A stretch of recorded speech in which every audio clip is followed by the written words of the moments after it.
Gente, boa tarde. Eu vou explicar a matéria que eu passei na lista passada. Vou explicar o que são polinômios e eu vou fazer a correção dos exercícios no final desse vídeo, correto? Então vamos lá. Polinômio é toda expressão racional inteira. Então assim, ó, o que seria um polinômio? Seria uma expressão algébrica onde você tem incógnitas.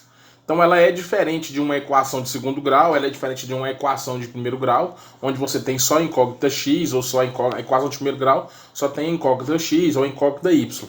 Uma equação de segundo grau você tem uma incógnita x quadrado e mais um x. O polinômio ele pode ter várias incógnitas juntas. Então, é uma classificação especial. Então, você pode ter um monômio. Você está vendo um monômio por quê? Porque ele tem apenas um membro. 8x ao cubo vezes y. Binômio, aqui no caso ele já tem dois. Ele tem o monômio x ao quadrado vezes y mais o monômio x vezes w. Trinômio, você já tem os três monômios. Você tem o monômio menos x, o mais y, menos 3w e assim por diante. O polinômio é quando você tem mais de 3 monômios, certo? Uma função polinomial ou polinômio, essa aqui é a expressão algébrica de um polinômio, onde o a é o coeficiente e o x é uma incógnita elevada a n. Por que elevada a n? Porque pode ser qualquer número, certo? Então, como que se lê um polinômio? Você tem o 4, que seria o coeficiente, o x seria variável, o 2 seria o expoente e o 6 é o termo independente. O termo independente é o número inteiro que fica separado das variáveis. Grau de polinômio. Os polinômios são chamados conforme o seu grau. Para identificar o seu grau, basta observar o grau do maior monômio. Então você terá um monômio x ao quadrado e x ao cubo. Qual que é o monômio com maior grau? O x ao cubo, que está elevado à terceira. Então esse polinômio seria um polinômio de grau 3. Então aqui você tem um exemplo. Aqui, ó. X elevado a 7 mais 6, x elevado a quinta mais 4, x elevado a quarta mais 2. Então qual que é o monômio com maior grau? X elevado a 7. Então esse polinômio é um polinômio de grau 7. Então aqui você tem outro x à quinta mais 4x à quarta mais 2x ao cubo menos 3x ao quadrado mais x à sexta. Então não interessa onde o monômio de grau mais elevado vai estar. Você tem que procurar qual monômio tem o maior grau. Então se ele tem um x elevado à sexta.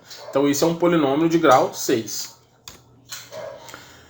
Expressões que não são polinômios. Por que expressões? Porque quando você tem números que não são inteiros, então você lembra lá que a explicação falava que um polinômio é uma expressão de números inteiros. Então o que você tem, por exemplo, 1 sobre x é uma expressão fracionada. Então não é um polinômio.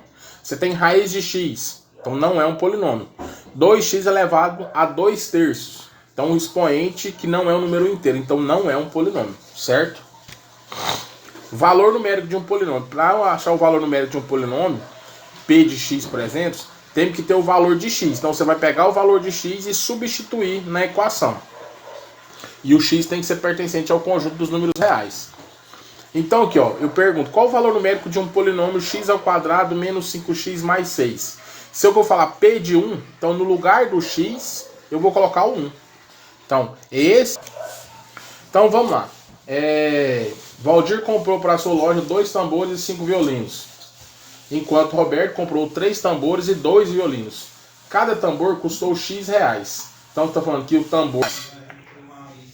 Então, dado P igual a x ao quadrado mais a ao quadrado menos 2ax, e Q igual a 2x quadrado mais 5ax mais 3 ao quadrado, determine P mais Q. Da mesma... essa questão aqui... eu digitei ela errada e não consegui encontrar qual era o polinômio que tinha que estar aqui. Qual o valor deve ser observado para que k, x igual a seja raiz de p de x igual a 3? Aqui, gente, tem um problema